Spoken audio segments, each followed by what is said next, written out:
detenido 3 años y medio, compartí con presos políticos en un proceso en donde fueron asesinados 3 abogados defensores. El 25 de agosto del 2008 sufro la desaparición forzada. Ese día en Florida Blanca desaparecieron a 2 personas y uno de ellos era mi esposo. Yo crecí en el movimiento social, aprendí a caminar marchando, soy víctima de desaparición forzada. Mi papá posiblemente fue una de las víctimas de los falsos positivos que estallaron en el 2008. En ese momento tenía 7 años. Después de eso, de tratar de entender qué era lo que estaba sucediendo, llegar a conocer a Aura María Díaz, y Aura María compartía oficina con el comité y yo empecé a llegar y me fui quedando. Soy Adriana Lizarazo. Mi nombre es Carolina Sandoval. Gustavo Mendoza López. Edwin Steve Sandoval Rueda. Soy defensor de derechos humanos. Abogado litigante. Abogada defensora de derechos humanos. Soy voluntaria, hago parte del Comité de Solidaridad con Presos Políticos.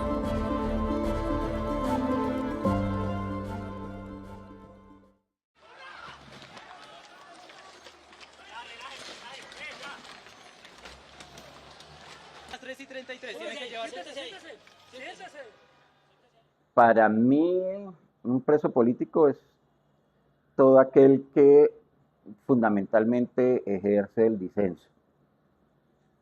Para mí es eso, independientemente si lo hace con un arma o lo hace sin armas.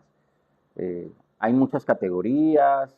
Amnistía Internacional habla de los presos de conciencia, de los presos políticos realmente, pero para mí en el meollo es la posibilidad y la capacidad de ejercer disenso en una sociedad que desde el Estado generalmente lo que se busca es homogeneizar. Preso político es una persona que necesariamente está detenida en razón a su convicción política.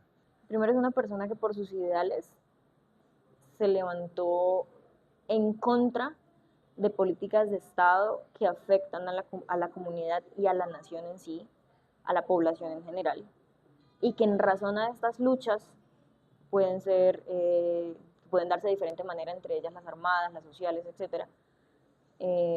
Son puestos o son encarcelados, pues son privados de su libertad. El 25 de agosto del 2008 sufro la desaparición forzada de mi esposo en el municipio de Florida Blanca, donde ese día al mediodía se daba a conocer sobre los falsos positivos que habían sucedido en Soacha y que llevaron a esos muchachos aquí a un pueblo muy cercano de norte de Santander y los dejaron como falsos positivos. Ese día en Florida Blanca desaparecieron a 2 personas y uno de ellos era mi esposo. Por cosas de la vida conocimos el comité después de que ingresamos a una organización buscadora de personas dadas por desaparecidas. Yo soy víctima de desaparición forzada en mi papá. Posiblemente fue una de las víctimas de los falsos positivos que estallaron en el 2008. Entonces, después de eso, de tratar de entender qué era lo que estaba sucediendo y llegar a conocer a Aura María Díaz, que para la época era la coordinadora de ASPA de Santander, donde me cuenta y me dice que eso se llama desaparición forzada y que eso viene sucediendo a raíz de todo el conflicto armado interno en Colombia. Ella para la época compartía oficina con el Comité de Solidaridad con los Presos Políticos, eso es 2009. Y yo empecé a llegar. Ahí empezamos a conocerla junto con mi mamá. Cuando ya voy creciendo y voy siendo un poco más consciente de en sí el trabajo y la relevancia del comité, tanto a nivel territorial como a nivel nacional.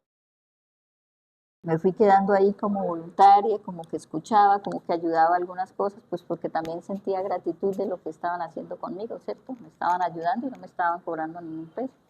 Entonces yo me quedaba aquí ayudándoles a hacer aseo, ayudándoles a hacer trabajos cuando se hacen talleres, a llevar cosas y a servir tinto y esas cosas. Y de ahí también nace la necesidad y el deseo de profesionalizarme, porque cuando yo llegué no era profesional, había hecho una carrera técnica, había alcanzado a hacerlo, y empiezo a estudiar Derecho. Yo al comité lo conozco desde joven.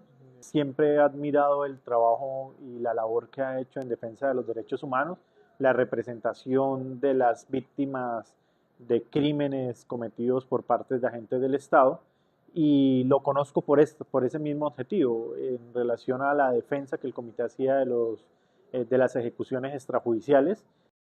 Necesariamente desde mis estudios de secundaria yo siempre fui un activista, fui representante estudiantil, después de ser representante estudiantil en la universidad, ya estudiando Derecho, empecé a interesarme por los derechos más profundamente por los derechos humanos y específicamente por la defensa de los derechos humanos desde el área litigiosa.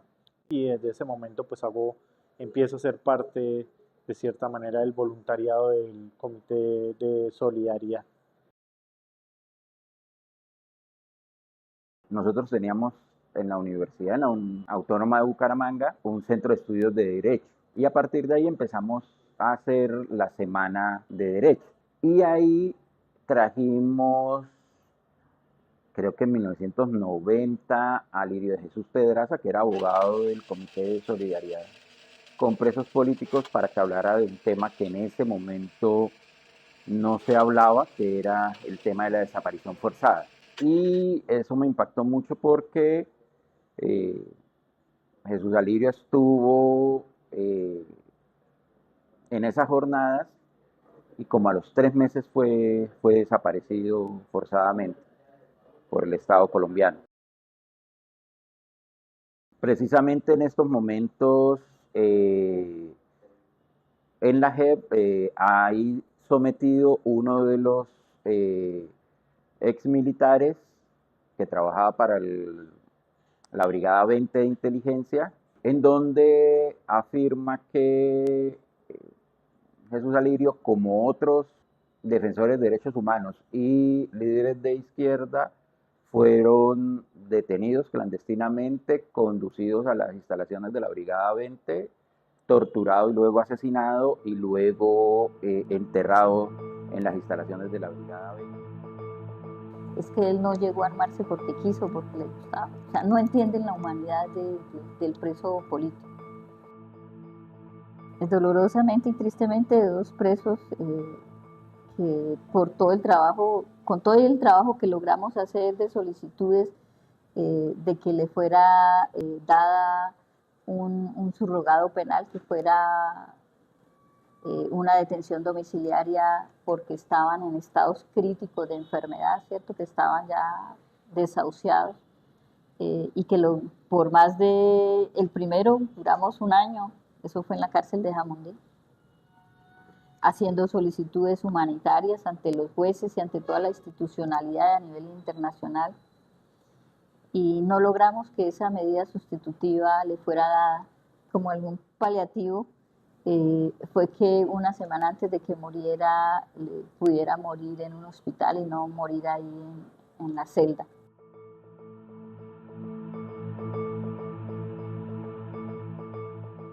Pues eso que hace en satisfacción que uno logra hacer cosas, solicitudes, pero es un sabor amargo y dulce, ¿cierto? Porque pone la norma en funcionamiento, pero también la parte humanitaria.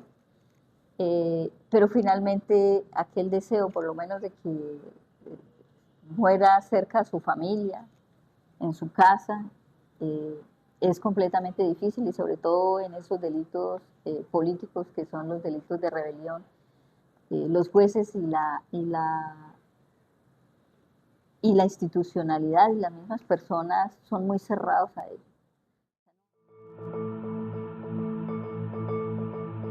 Bueno, yo fui capturado en el año 2013, me acusaron de pertenecer a un grupo, por eso entré a ser preso político.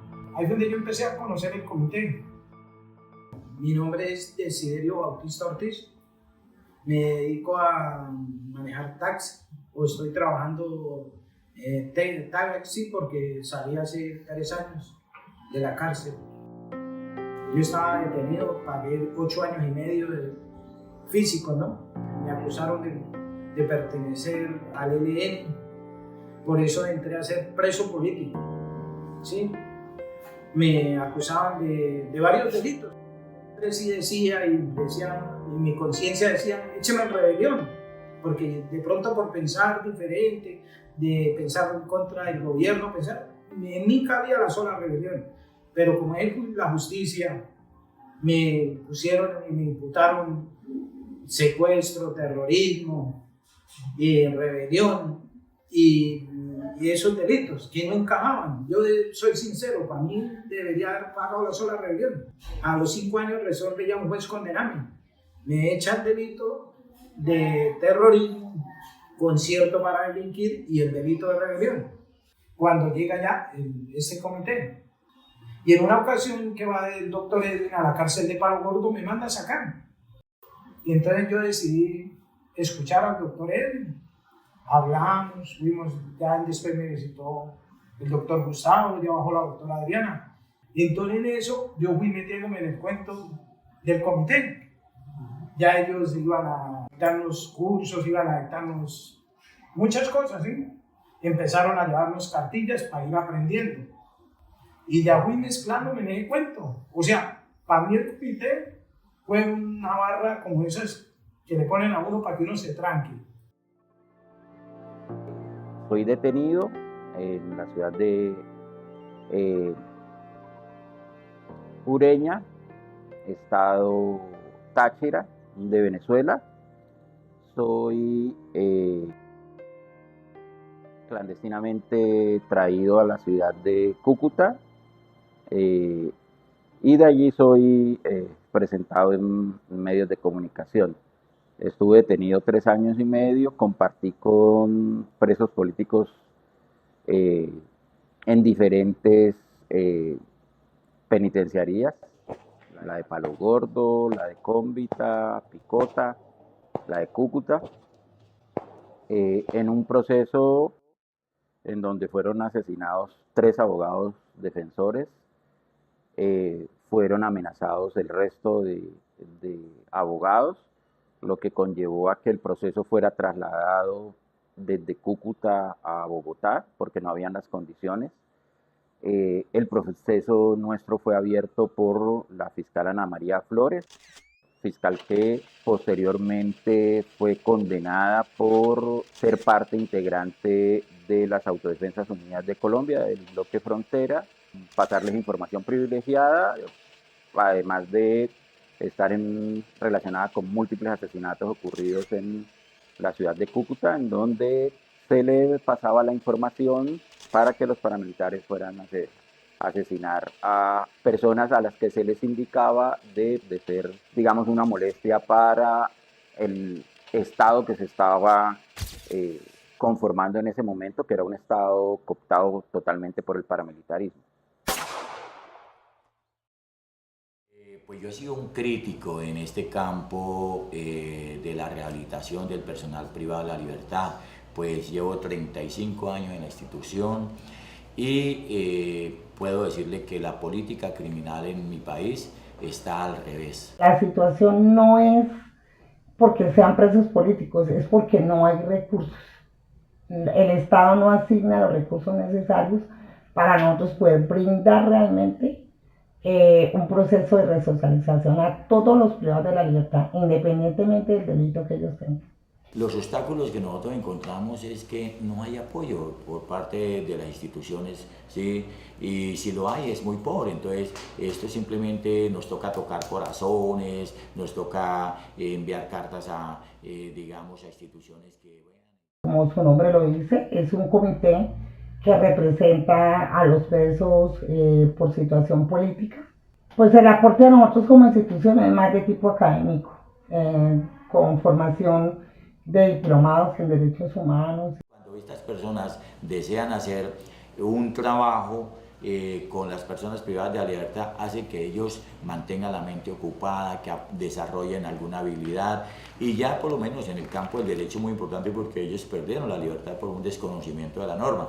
Entonces es aquí donde ellos empiezan a darle un buen sentido, bueno, ¿por qué estoy aquí? ¿Qué fue lo que hice? ¿Cuál fue la norma que infringí? ¿Cómo debo yo de pronto presentar un derecho de petición, un beneficio administrativo que me ayude a salir rápido pues de la condena, o en qué lugar estoy jurídicamente? ¿Qué logramos? Hemos logrado en el marco de norma, pero también de conversaciones con la institucionalidad, un ingreso diferenciado como organización defensora de derechos humanos. Es decir, no nos someten a los días que ellos digan, ni a hacer filas como ellos digan, y se nos hacen unas requisas normales, no como se le hacen a las personas que van a visitarlo, y nos permiten también ingresar a las fases internas de las penitenciarías, y en las cuales se nos facilitan unas aulas para poder trabajar. Esa es una manera de ingresar que ha sido un trabajo ganado, ¿sí?, durante 51 años. Un logro también muy grande en ese espacio es que a las mujeres, en las reclusiones de mujeres, se tengan las salacunas y ellas puedan estar los primeros 3 años con sus bebés ahí. Cualquier mujer, pero es un logro que se obtuvo de las mujeres presas políticas, pero también de las organizaciones defensoras de derechos humanos. Eso es grandísimo, que en todo el país hayan esos espacios de salacuna y de cuidado para los bebés.